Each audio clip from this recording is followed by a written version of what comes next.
Dövlət ümumi təhsil müəssisələrində təhsilini dövlət təhsil standartları əsasında digər dildə almaq istəyən şagirdlərin təhsil almaq istədikləri tədris dili üzrə müsahibədən keçirilməsi qaydası təsdiq edilib.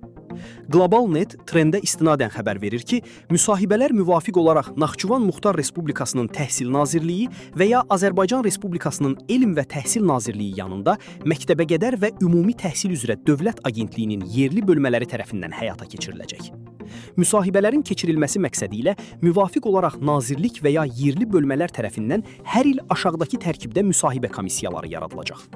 İbtidai təhsil səviyyəsində tədris dili üzrə 3 nəfər ibtidai sinif müəllimindən ibarət, müşahidəçi qismində müvafiq olaraq nazirlik və ya yerli bölmənin əməkdaşı və psixoloq cəlb olunmaqla. Ümumi orta və tam orta təhsil səviyyələrində tədris dili üzrə 2 nəfər müəllim və həmin dil üzrə 1 nəfər riyaziyyat müəllimindən ibarət. Müşahidəçi qismində müvafiq olaraq nazirlik və ya yerli bölmənin əməkdaşı cəlb olunmaqla.